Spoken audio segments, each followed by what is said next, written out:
In this episode of Tower Topics, we dive into a fascinating what if from the amusement industry's past. Former Cedar Fair CEO Matt Ouimet recently shared a story about how Cedar Fair once explored a merger with SeaWorld, years before the Blackfish fallout changed the landscape of marine entertainment forever. We'll unpack what might have been, what held it back, and how that decision still ripples through the industry today. I'm Ryan, he's Don, and welcome to another exciting episode of Tower Topics. Tower Topics, it's available wherever you get your podcasts and on YouTube, so be sure to hit that subscribe button and stay up to date with all things Kings Island. So Ryan, Matt Ouimet, he's been very candid, former CEO of Cedar Fair, but he's been very candid on his LinkedIn about several things going on with the new Six Flags company. And on this episode, we're going to take a look at a fascinating post that recently surfaced on his LinkedIn. He's a man whose leadership, helped stabilize Cedar Fair after one of the most challenging chapters in their history. And, his post begins with the line, a whale of a tale. And that's exactly what it is. It's a story that gives us a rare peek behind the curtain of a merger that almost happened between Cedar Fair and SeaWorld. Yeah, so he pointed out, kind of told this anecdote where about a decade ago, Ouimet and Cedar Fair CFO sat down with the CEO and CFO of SeaWorld to discuss the idea of bringing the two companies together. So at the time, the proposal was pretty bold, and on the surface, it made a fair amount of sense. Cedar Fair was recovering from economic downturn and had found its footing again under the new leadership. SeaWorld, meanwhile, was still one of the biggest names in the themed entertainment industry, and with major parks in Orlando, San Diego, and San Antonio, all year-round parks, I might add. So, as Ouimet kind of wrote in the post, the timing could not have been worse, though. No, and the SeaWorld executives, when they met, they hinted, they were transparent with them, and they said that they were dealing with some internal challenges that they, really couldn't yet discuss. And not long after that meeting, the world found out, what those challenges were. And the documentary Blackfish that was released, and the fallout changed SeaWorld's public, image, overnight, really. And from the moment on, any idea of a merger was off the table. But interestingly, Ouimet shared that there were still people, within Cedar Fair who wanted to move forward anyway, especially as SeaWorld, their stock price, fell sharply. Some saw it as a bargain opportunity for Cedar Fair. Yeah, but Ouimet didn't see it that way. He explained his hesitancy. It actually came down to three key concerns. The first one being that Cedar Fair was just getting back on solid ground after a couple of rocky years following the merger with Paramount. The last thing he wanted was the company's reputation to be now public facing with a company that has some backlash and uncertainty. Secondly, SeaWorld's biggest draw at the time, which was the killer whale shows, were under heavy scrutiny, and future restrictions on those performances made long-term appeal very, very unclear. And thirdly, he questioned SeaWorld's overall business model in Orlando.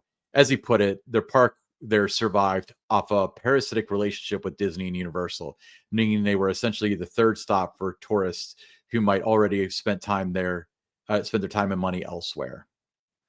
Yeah, I can identify with that, Ryan. I'm sure you can too, that, we're in Orlando, we, for the most part, our focus is Universal or Disney. And then, oh, by the way, if we have time, we're going to hit SeaWorld. But, from Ouimet's perspective, Cedar Fair simply, at that time, wasn't in position to take on that level of risk, not financially and not reputationally.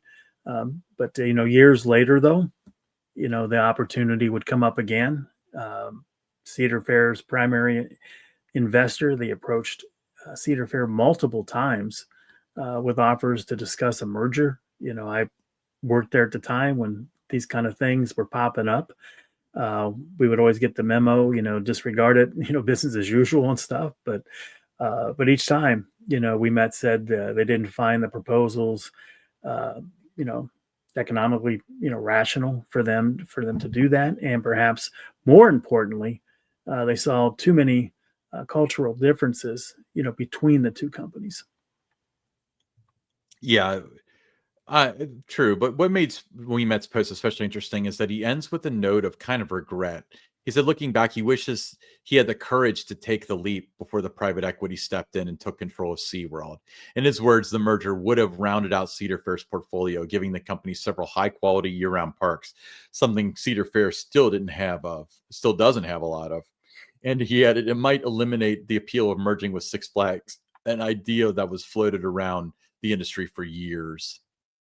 Yes, those rumors were also, out there when I worked for Cedar Fair. But this is one of those situations, Ryan, where I think it's what could have been in the theme park, history had this gone through. How would it look today if they'd have done that? Had Cedar Fair acquired SeaWorld back then, you'd have the coast to coast collection of parks. You'd have Knott's Berry Farm on the West Coast. You'd have Cedar Point, SeaWorld San Diego, SeaWorld San Antonio. You'd have that Orlando market there. The company would have, had year-round presence in warm weather markets, something that they need, that they really lack, giving them a steadier revenue stream through the winter months. So we might have seen Kings Island and Cedar Point, sharing a corporate family with parks featuring orcas, dolphins, and penguins. The entire identity of Cedar Fair would have evolved in a completely different direction. But I do think, Ryan, on the flip side, the decision would have brought tremendous risk. As Matt Ouimet said, Cedar Fair's focus on regional, family-friendly, high quality park experiences, it might have been overshadowed by the controversy or the brand confusion, back at that time. The very stability that helped the company thrive through the 2010s, it might never have taken root. Matt Ouimet had the company going in the right direction before he stepped down. Yeah, that's what makes Ouimet's reflection so compelling. It's not just about the deal that didn't happen. It's about leadership, timing, and the fine line between bold vision and protecting what you've built. Even today, the amusement industry still wrestles with the balance. How much do you risk for growth? When is it a caution or a smarter play? And how do these choices look a decade later when you finally get to see the full picture? So definitely, a whale of a tale. One that reminds us that every decision in this industry, has waves that ripple far beyond the boardroom. So if you were in Ouimet's shoes, would you have gone for it? Would Cedar Fair and SeaWorld, would they have been a good match? Made in amusement park heaven, or a merger, would that have sank under the weight of its own risk? Yeah. What are your thoughts, Don? I think, it's always, at the time, when these rumblings were happening, nobody, that was in the Cedar Fair company that were at my kind of a level, wanted to see that happen. We always knew that there's a risk in that. But looking back, though, where do they have their parks? I think that falls under that, what could have been, and I think Matt Ouimet put it in his LinkedIn post, what could have been and what maybe should have been. Yeah, I mean, I'm trying to unpack the way that I feel about this because obviously today, now granted, United Parks has had some bad time, attendance is down or whatever. Let's forget about that. Them adding 3 warm weather park, well, 4, including Busch Gardens, Tampa as well. And then, my gosh, what about the Sesame Street license? They got a couple Sesame Place parks. I don't know what would I think SeaWorld owns them. They don't just operate them. So that would have been an interesting dynamic. Right. Would they have expanded Sesame Street to the other parks instead of Snoopy or whatever they end up with? But I think that the silver lining would have been SeaWorld would have been SeaWorld and, Cedar Fair would have been Cedar Fair in name. So those who are protesting SeaWorld and choosing not to spend their money there. Now, to be honest with you, the people that are super passionate about it that would look it up and be like, oh, Cedar Point is the same company as SeaWorld.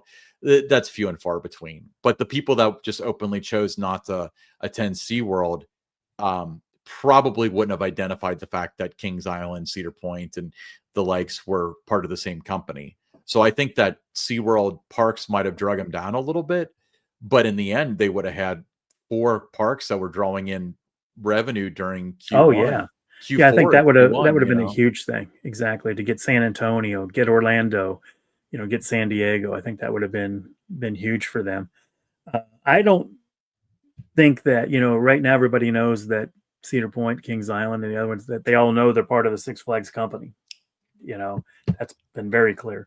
I think something like this would have been, the focus still would have been Kings Island, Cedar Point, SeaWorld, SeaWorld. I think that would have been a little bit easier for the guests to digest. They wouldn't have spent as much time trying to compare everything. Mhm. Because as soon as that merger went through with Six Flags, everybody was like, "Oh, great, one train operation. We're going to have this. We're going to have that." That was the perception.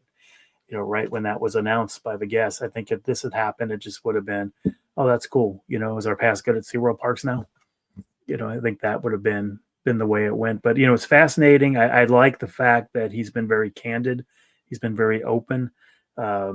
He's sharing a lot of things that never really left the boardroom Mhm. during his time there or until now. So I think it's fascinating to see the things that he's been posting, and you learn a lot, and you really think about that what could have been type thing. Yeah. Again, it would have been interesting. I I don't think it would have gotten past regulatory for if they had merged to merge with Six Flags. That would have been almost every theme park in the United States. Then again, you got Hershon that just bought Silverwood. Did you see that? So there's like no I such did. thing as like an independent park anymore, except for Holiday World. Everything's a big chain now. So, um, yeah. But again, like Don said, leave a comment. What would you think? Do you think that the chain would have been better off had they merged with SeaWorld? Do you think it would have been worse off? What do you think the result would have been? Yeah, it's hard to believe that was 2010, 2011 when that was happening. Those Mhm. discussions were taking place. Oh, no, it would have been after that time. So it would have been 2012, 2013, 2014 range. Right He when he said was getting. about Yeah, 10 years ago. he came in 2012. So it would have been, right around 2013, 14 range when that was happening. But he did have it going in the right direction, when he stepped down as the CEO, and hopefully he can get back to that point in the foreseeable future. Yeah. All right. Let's give a shout out to our Prestige members. I want to give a big shout out to Miss Mandy, 1983, Lil Mac, 21, Brian Hauser, 330T, Aaron Bort, Jacob Fix, Damon Barnes, Dakota Cole, Eric Grau, Dustin Jackson, Songster Smiku, Medic 302, Eastern Coaster Guys and Girls, Justin Y, Mike Garrett, and Galaxy B-Boy. Thank you guys so much for supporting Tower Topics at the highest level. That's the Prestige level. If you want to be involved in Tower Topics, there's a link in the description. Members get early access to the videos, exclusive content, exclusive live streams, and some tiers you can get some free stuff. So hit that link if you want to be on board and support Tower Topics as a YouTube member. Ryan, we have a meetup coming up December 20th. So if you're a fan of Kings Island, you're a fan of Tower Topics, circle your calendar. December 20th, that's a Saturday. So we're going to have a meetup at the park for Winterfest. We're waiting on the details to be released. And once, in terms of the release for Kings Island's Winterfest, we're talking about the show times and some other things, so we can, map out, have an itinerary for everybody. But once that happens, we'll put an event in our Facebook group. So just search Tower Topics on Facebook if you're not already in the group. And, we're going to have a good time. We're going to look to do a session on the ice. So, even if you've never ice skated before, this could be a first time for you. That's going to be a lot of fun. We'll do a ride on the train, a ride on the carousel. We'll watch the new Tinker show and a few other things. I think it'll be a great time. Every time we've done a meetup, we have had so much fun, meeting new fans of the show that we haven't met, before. We might know their name, see them in the comments and that kind of a thing, or in the Facebook group. But it's a way to put, faces to the names, and, have all these like-minded people coming together as one. So, again, circle your calendar, December 20th, the Tower Topics meetup at Kings Island's Winterfest. It'll be a rockin' good time. We'll be right back with the listener questions. And now it's time for the Tower Topics listener questions. First listener question, Greg from Highland Heights, Kentucky. He said, do you think Kings Island could survive by itself? Ryan, you mentioned that there aren't many of those anymore, Holiday Yeah. World being one of those. I it would be difficult. It could. They've got that season pass base and everything that, a lot of the pass holders only go to Kings Island. They don't travel and go to these other parks. They would have to, some prices would be increased, because they wouldn't have the buying power. Sure. They wouldn't be able to, everyone's hoping for that $30-40 million roller coaster to go in the Vortex spot.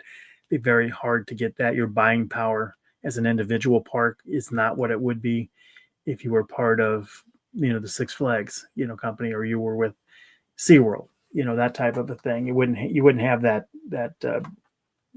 recognition with all of the sponsors. That'd be tough to get sponsorships.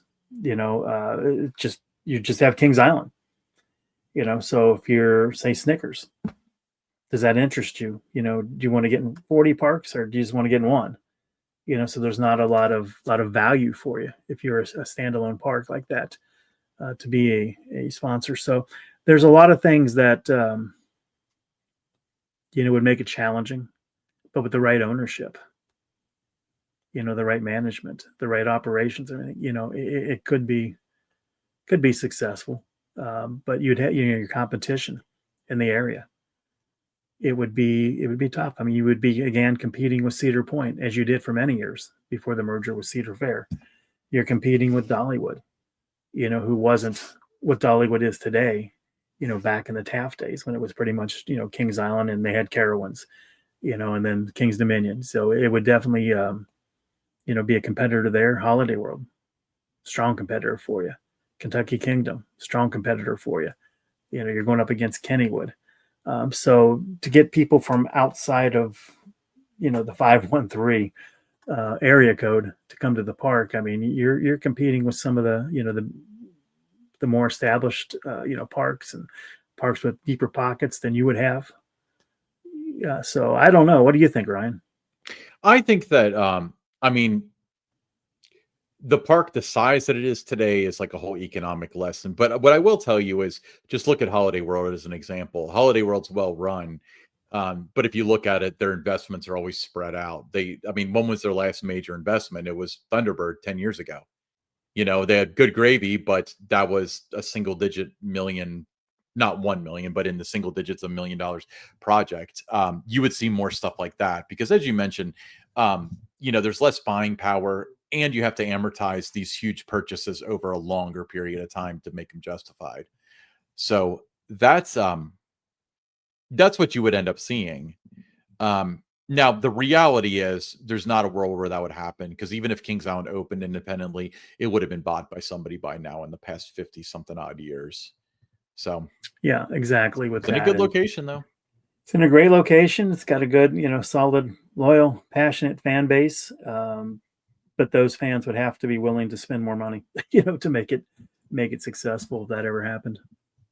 Yeah, but we would get free soft drinks. I'm just assuming that because that's what Holiday World gets. All right. Next, Jim F. from Cincinnati. He said, "Hey, Ryan and Don, great job on your recent shows. Looking forward to more Winterfest cast on your thoughts of entertainment, food, and activities. My two-part parks question is this, and one Bengals question. When looking at WDW annual passes and how they have blackout dates, what are your thoughts on having Silver Pass blackout dates of weekends and holidays? And what are your thoughts on the future possibility of expanding passbooks to be used at all Six Flags parks instead of just your home park?" All right, we'll start with that part of his question. I think that because Kings Island is not open year round, I think the way they do the Silver Pass right now works, where you get to Labor Day and that's it. You can't use it anymore. You can't use it in the fall. Can't use it for, Winterfest. So I think that takes care of kind of your blackout dates at that point with it. Limiting the weekends. I think the reason a lot of, people buy the Silver Pass is they like to come to the park on the weekends. A lot of them only buy it because they're only interested in visiting up to Labor Day because they like Soak City Water Park, and that's the primary reason they bought it. So I don't know that would really make too much of a difference if they extended it. You could use it year round, but it's blacked out on Saturdays and Sundays in the fall and during Winterfest and during the summer months. I think you would see less people buying it that way because the majority of the Silver Pass holders are coming on the weekends to begin with.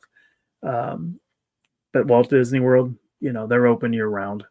So I think that adds, more value to it the way they do it, where it's only, the blackout dates are only at select times of the year. In terms of the pass perks, I do think that those perks should be available at all the other parks, especially when you advertised when they went on sale for 2026 that you got 40 plus parks. If you want people to visit those parks, let them use their benefits, let them use their, their pass perks at those parks. I think that makes sense. It's a lot of frustration because a lot of guests don't read the small print and they go to Cedar Point. They try to redeem a pass perk and they can't do it there. So there's some frustration with that. But I do think that that's something that, it should be available at all the parks. And it might even inspire some, extra visits to some of these other parks if you could do that. Yeah, I mean, why else do they have pass perks to drive the spending and drive the attendance? I'm kind of torn because I don't think it's the same pass perks at every park. Like, that wouldn't necessarily make sense. But I think that if you earn 20% off merchandise at Kings Island, you should be able to use it at Cedar Point. It just invalidates it across the chain. And ultimately, I think that's the direction they're going. I think right now it's a system limitation. It also could I agree with you because they were on different, platforms for the different parks and that. So I do think between Six Flags and the Cedar Fair. So I think that's part of it. Well, and also, I think it's also to avoid the Canada's Wonderland hack, but now all the passes are so cheap that it's pointless to buy it there, unless you're buying like season long fast lane or something. But the other thing would be to have it so, if you visit Kings Island 3 times in October, you get 20% off merchandise. But let's say Cedar Point has 15% off food. Well, then if you visit Cedar Point 3 times, you get that. If you visit 3 times at Cedar Point, 3 times at Kings Island, you get both of them. Like, where do they lose in that? That's what makes me think it's a system limitation. How do you take advantage of your pass perks, Ryan? I do. See all those pins behind me? Yeah. A lot of those were, your extra 20% off on top of my 15% prestige discount. Yeah, I plan to use the 20% off merchandise that I got. I plan to use that opening weekend of Winterfest. And there's some other things in there that I'll use it for. But yeah, for me, I didn't really spend too much time like last year getting back as a season pass holder. I didn't spend too much time paying attention to my pass perks. But I have this year, and there's some pretty good value there that they're offering. Yeah, there really is. Especially because the stack discount. The problem that I thought they were going to have was 10% off merchandise. Well, I get 15% off, and then I can't combine it with other offers. But that's not the case. You get your pass discount. It's not stacked, so it's not like 25% off, but you get 15% off, and then they take another 10% off. So the math is a little bit more complicated, but you do save twice. So I think it's really cool. Jim had a second part. It's a Bengals question. I think it's directed towards you.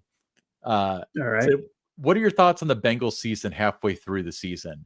Do they try to play the draft pick for 2026 or resurrect this team to make a wild card run in the last half of the season? Jim, you play to win the game. Every time you take the field, you're trying to win. Nobody goes out there, let's lose today so we can improve our draft picks. A lot of the, whether you're in personnel or you're on the coaching staff, in most organizations, it comes down to wins and losses. And if you're not winning, it doesn't matter if you get, the first, second, or third pick in the draft because you might not be there because they cleaned house. So every team takes the field trying to win. Nobody's trying to tank. So I think my thoughts on the team are that the defense has been historically bad. One of the worst defenses the NFL has really ever seen. But as bad as it has been, the offense has been really good. Everybody says Zach Taylor should give up play calling and all that. Their offense has been putting a lot of points on the board, and you've been doing it with Joe Flacco. He's 40 years old. Yeah. So it's not Zach Taylor, as a play caller. That's the problem. It's not Zach Taylor as the head coach. That's the problem. I think what you're looking at is when you look at the defense, they got a lot of young guys. Their two linebackers are both rookies. One of them, by the way, Barrett Carter, has been to Kings Island multiple times. But they're making mistakes, but they're fixable mistakes. And I think when if you were to look at the tape, there would be positives that they could find. On certain plays, you could find that 10 guys all did their job and did it really well, but one guy misread something or whatever, and that led to big plays.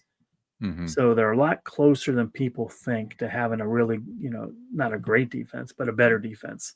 So they're getting, they're close. It's just, you have 11 guys in the field, and all 11 have to make the right moves, the right decisions on every given play, or it doesn't work. You could have the wide receivers could run, great routes in that, but the pass protection breaks down.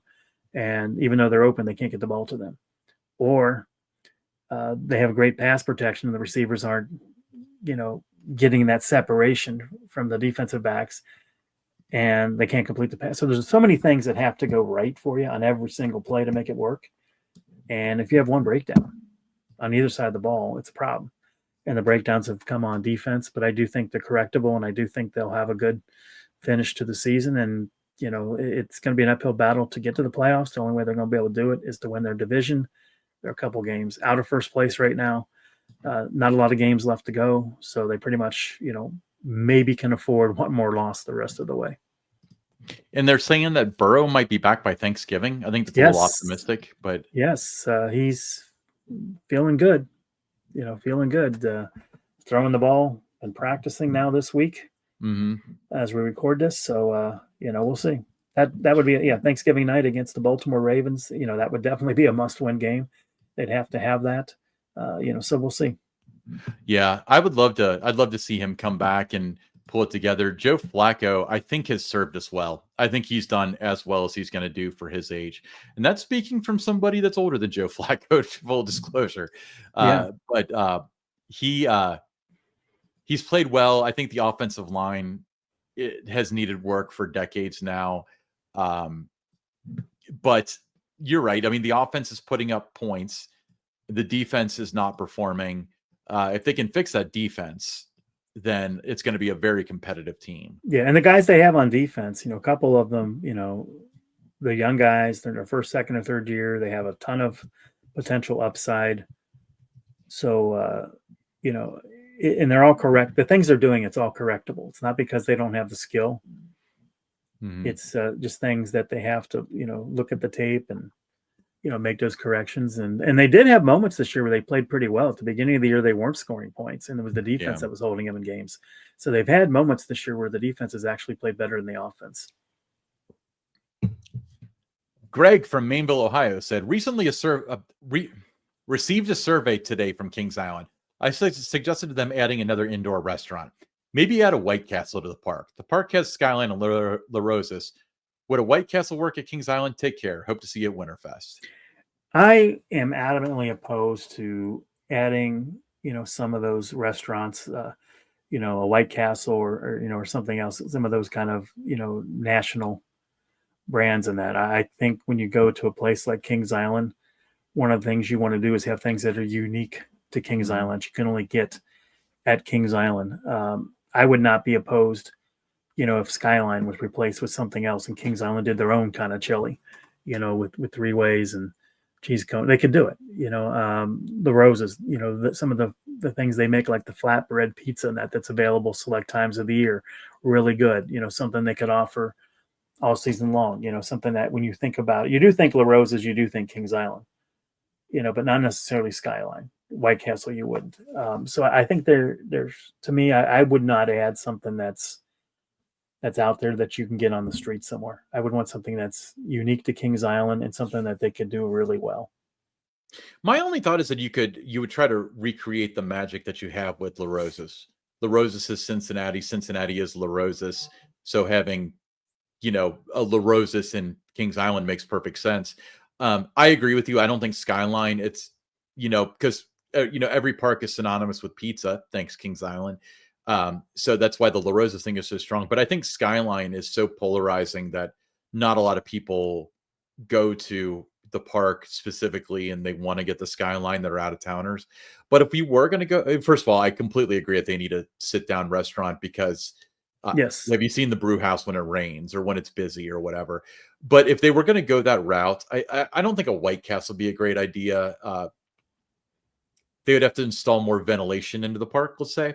But I think something like something unique to Cincinnati that would be cool would be like an agave and rye, something like that, where they have those tacos where you can get like chicken and Yes. mac and cheese tacos and stuff.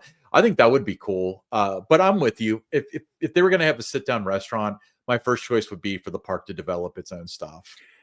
And you're right. They do need more of a sit down restaurant, especially now that, they're open into the fall, Winterfest. It gets a lot colder out on those dates. And, everything else is pretty much open air unless you are at the brew house or you're going to go into the fest house, so you're outside, with that open air. And I think that the park really needs at least one more indoor, kind of restaurant like the brew house.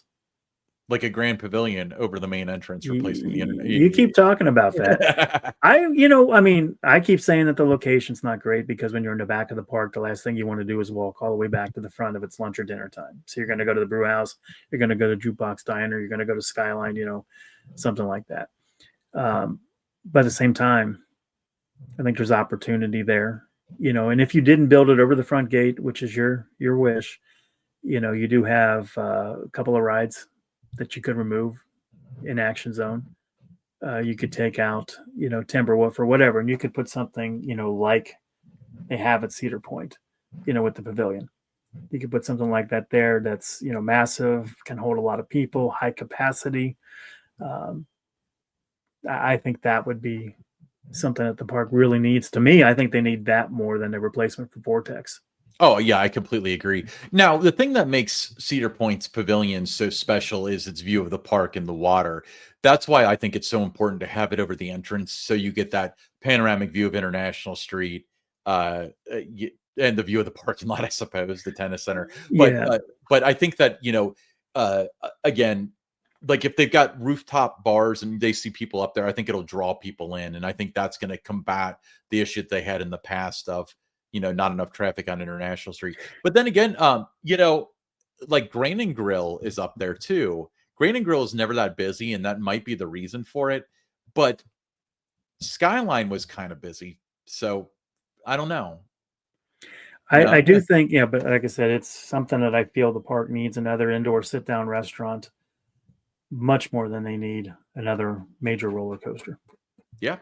And if you have an idea for what kind of restaurant you would like to see at Kings Island, leave it in the comments below. And if you have your own questions, by the way, you can send them to hosts@towertopics.com. That's HOSTS at towertopics.com. Your first name, the city you're from, as well as your question, comment, concern. We'd love to hear from you. Additionally, if you don't want to do that, you can send us a text or a voicemail. 513-399-7538. That's 513-399-7538. If you send us a text, we may read it on the air. If you send us a voicemail, we listen to all of them. We play the best ones and react to them. Hey, I'm Ryan. That's Don. And this is Tower Topics.